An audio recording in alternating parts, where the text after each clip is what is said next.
E aí, Mari, vamos lá? Olha só, Mari, é o seguinte, no item B, você chega nessa resposta aqui, né? Você obtém essa equação de circunferência ali com os dados que ele forneceu. Essa equação de circunferência, ela tem como centro o x igual a 3, que está aqui na figura, tá vendo? E o y igual a 1, que está aqui na figura também, tá? O raio dessa circunferência é 2. Então eu fiz o desenho da circunferência aqui, eu não sabia exatamente o que eu ia usar para resolver o item C. Aí eu coloquei aqui o ponto mais alto, que está na altura 3, o ponto mais baixo, que está na altura -1. Esse extremo aqui, né? Essa parte da circunferência aqui, ó, o x dela está em 1, e essa parte aqui, o x está em 5, tá? A gente não tem ainda os pontos onde a circunferência cruza o eixo x, que são esses dois que eu marquei aqui, né? Que, aliás, ele vai utilizar um deles aqui no exercício, tá bom? Ó, os pontos de intersecção com o eixo x. Bom, então o enunciado ele coloca para nós assim, né? Sendo C a circunferência do item B e P o ponto de intersecção de C com o eixo x.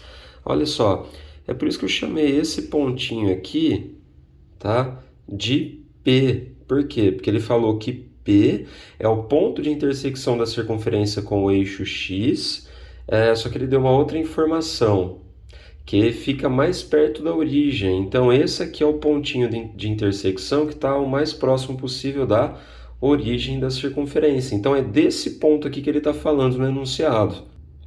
Bom, então a primeira coisa que a gente vai fazer é descobrir quem que é esse ponto, tá? Como é que a gente vai fazer isso? Bom, esse ponto aqui, como todo ponto que está sobre o eixo x, ele tem a coordenada y valendo 0. Então a única coisa que a gente conhece dele é que a coordenada y vale 0, tá? Então o que eu posso fazer para descobrir quem que é a coordenada x dele? Eu pego a equação da circunferência, que é essa aqui, e substituo y igual a 0. Fazendo aqui as continhas, ó, x menos 3 ao quadrado, mais, jogo 0 lá no lugar do y, né? Fica 0 menos 1 ao quadrado, que dá 1, tá? Então fica isso aqui, ó, 1zinho, igual a 4. Resolve aqui, tá? Tira a raiz, olha lá, ó, x menos 3 ao quadrado igual a 3, então x menos 3 é mais ou menos raiz de 3, tá? Veja que eu só passei o 1 aqui para o outro lado, né? Ficou 3, tirei a raiz, mais ou menos raiz de 3. Aí você vai chegar em duas respostas. O x é 3 mais raiz de 3, ou o x é 3 menos raiz de 3. Bom, por que você chegou em duas respostas? Porque a circunferência ela tem dois pontos, tá aqui, dois pontos de intersecção com o eixo x.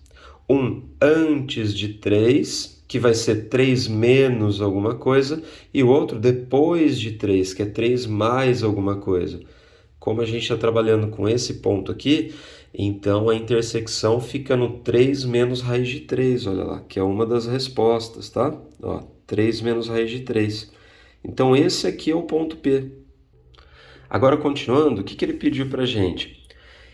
Ele pediu qual que é a equação da reta que é tangente à circunferência C no ponto P. Ou seja, ele quer a equação dessa circunferência aqui. Ele quer a equação dessa reta aqui, tá? Essa retinha que está desenhada aqui, na verdade, foi só um borrão da caneta mesmo, tá? Estou usando uma caneta meio porcaria aqui. Ela borrou, ignora isso aqui. Bom, como que a gente vai descobrir qual que é a equação aqui da reta S? Para você ter a equação de uma reta, você precisa de um ponto, beleza, nós temos, que é o ponto P, né? E você precisa também do coeficiente angular dessa reta. O coeficiente angular a gente não tem, mas o que acontece? Olha só, lembrando que quando a gente traça um raio da circunferência no ponto de tangência da reta tangente, sempre forma 90 graus, o que eu posso fazer? Eu posso utilizar esse fato para descobrir a reta S, porque tracei a reta aqui, formou 90 graus. Se eu descobrir qual que é o coeficiente angular dessa reta aqui, que passa pelo ponto de tangência, passa pelo centro e tal, que é a reta perpendicular a S, se eu descobrir então o coeficiente angular dela, eu automaticamente ganho o coeficiente angular da reta S, que é o que eu preciso.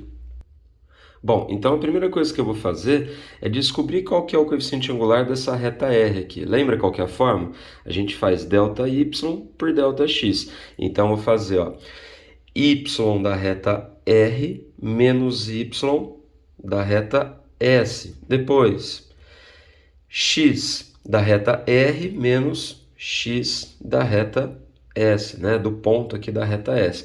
Então, aqui, ó, fazendo ΔY por ΔX, você vai ter esse resultado, 1 sobre raiz de 3, tá? Se você não entender isso depois, você me dá um toque.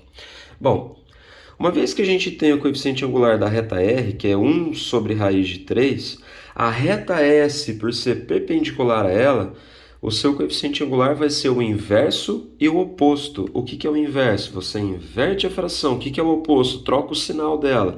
Então, se o coeficiente angular de R é 1 sobre raiz de 3, o de S fica raiz de 3, troca o sinal, menos raiz de 3.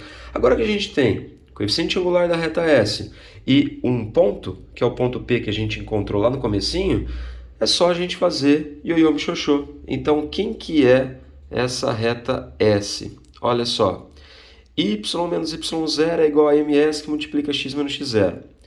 O y0 é a coordenada y do ponto da reta S, 0. O x0 é a coordenada x do ponto que nós temos aqui, 3 menos raiz de 3. Colocou isso na equação, isolou, você vai chegar então nessa equaçãozinha de reta aqui, tá bom?